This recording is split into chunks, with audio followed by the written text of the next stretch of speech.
Now let's look at this example. We have a load of 100 megawatts where Gen A and Gen B, Gen A is 250 megawatts, Gen B is 50 megawatts, and Gen A has a cost of 1,000 where Gen B has a cost of, or a price. When we say price, is peso per the unit of measure, which is peso per price over a unit of measure, which is peso per megawatt hour in this case. When we say cost, it should be in the unit of only the money or peso only. So Gen A based on price is cheaper than Gen B.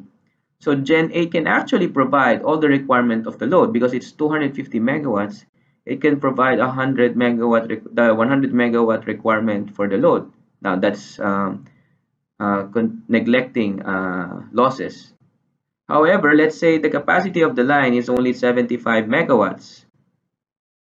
That 100 megawatts that is being scheduled for Gen A obviously cannot all cross from from his location to the load.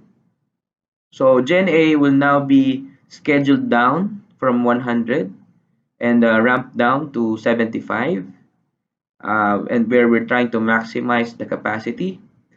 But the loads requirement again is still 100, so we have to increase 100.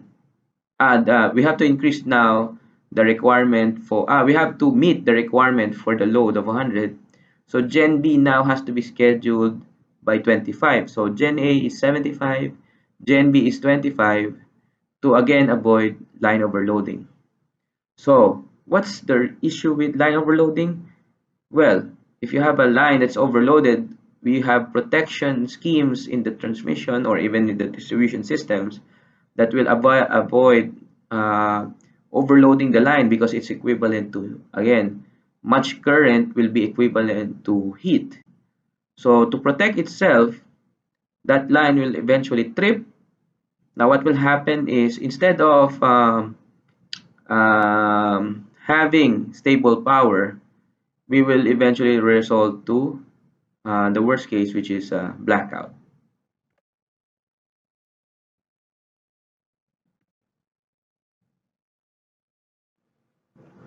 Now once it's done, you finalize the generator schedules, and then the system planner will provide all the generators their respective megawatt schedules for each hour of the next day. Again, these are just schedules, and in real time, it will be managed by the system operator. Should the in real time changes in system demand or even the system condition happen, the system operator has to adjust, either use ancillary services or eventually ramp up available capacities or ramp down scheduled capacities already. As was stated, in real time, the system operator will be managing dispatches of generating plants, both energy outputs and ancillary service dispatch commands. Commands for dispatch outputs of generating plants again are based on that generator schedules from the day ahead, whereas the system operator shall also utilize ancillary services. The most common of them are regulation and contingency ancillary services to ensure always that there's balance between supply and demand. Now, after the fact, all generation outputs are obviously recorded in what we call revenue meters for a certain period of time. Okay, so those actual megawatt hour, now this is energy. When we say megawatt hour, it's energy. So that energy that was eventually produced by a generator for that period of time will be multiplied by their generation rate to eventually arrive at their production cost. Other costs such as startup or shutdown cost, no load cost, manpower cost, ancillary service capacity cost shall also be taken into account. And all these costs shall be recovered by NPC to the consumers through their distribution utilities, which also act as their suppliers. Now you pass it on to the distribution utilities, or the electric cooperatives, and the DUs or ECs as we call them will have to add up obviously some charges as well, which they call distribution charge. It takes into account obviously all the other costs that the distribution utility incurred during that time, which involves obviously manpower, maintenance, obviously some profit or reasonable profit for maintaining that system. They'll add it up to the cost that was passed on to them by NPC, and eventually that rate will now be recovered to the individual consumers. Now, how does the Philippine power system look? That was then. How about now? How does it look? The Philippine power system, um, there's already a lot of generation companies available. Um, Electricity tariffs are already unbundled for more transparency. The high voltage transmission line is now opened up. We call it open access, so that distributors and large consumers have fair access to those lines, um, particularly at the end, where the distribution lines were eventually opened up for contestable end users. Now, on the other end, that will result to um, we still have regulated transmission and distribution sectors, because again, you can't have a lot of operators managing the system. Like let's say the transmission system cannot be managed by many or a lot of entities. That goes the same when power is delivered to a delivery station, which eventually will be managed by a distribution utility. That franchise area being managed by the distribution utility cannot be operated by more than one entity. So that's for the service of maintaining or delivering power. But who sells you that power?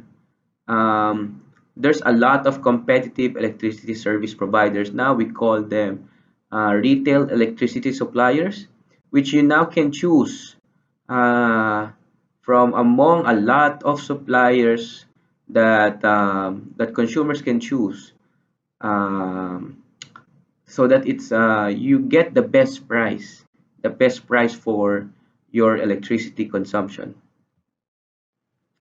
The Luzon grid looks like this right now. The Luzon grid is composed of majority of a 230 kV transmission system, but its backbone or the voltage level that delivers bulk or a majority of the power is a 500 kV lines.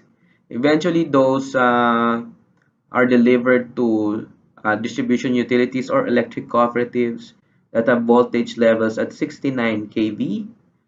But one of our largest distribution utility in the Luzon, which is Meralco or Manila Electric, which manages 70% of the Luzon grid's consumption, particularly out of within that 70% already portion of that, which is the 50% portion, is Metro Manila. So half of the Luzon grid's consumption is being consumed in Metro Manila alone, which is obviously managed by Meralco. Their franchise, because of that high amount of power, their franchise is at 115 kV. The Visayas grid is composed of 5 major islands. Um, the 5 major islands are Leyte Samar, Cebu, Negros, Bohol, and Panay, and they're all interconnected by AC submarine cables, and they are right now radially connected. Majority of the lines in Visayas, because it has a lower demand requirement, is 138 kV.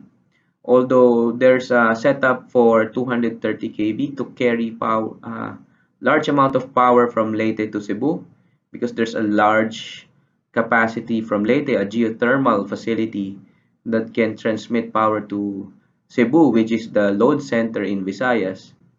Um, Eventually, demand is growing in Visayas, and there's a project upcoming there that eventually will utilize more 230 kV lines. Now, the Visayas grid is also interconnected with the Luzon grid through an HVDC link. It's a 350 kV HVDC line, which is bipolar, which can transmit from one direction to another. The Mindanao grid, on the other hand, has 6 areas, and majority of them also are 138 kV lines. It has almost the same demand requirement as Visayas, but given the increasing demand also in Mindanao, there's a lot of upcoming projects that will involve new 230 kV substations and lines in the Mindanao grid up to 2022. Now, some important notes. As of 2019, peak demand per grid in Luzon there's 11,300 megawatts now as peak demand. Visayas there's more than 2,190 megawatts, where in um, Mindanao we have 2,000 plus megawatts. Again, as mentioned before, the main power system characteristics in Luzon, the main transmission system is 230 kV, backbone is 500 kV, and the load center is in Metro Manila. In Visayas, the main transmission system is 138 kV, is comprised of 5 major islands, and the load center is in Cebu. In Mindanao, main transmission system is 138 kV. Right now, a lot of the power requirements are either in Cagayan de Oro or in Davao City in Mindanao. Now that ends the presentation for this part of our lecture.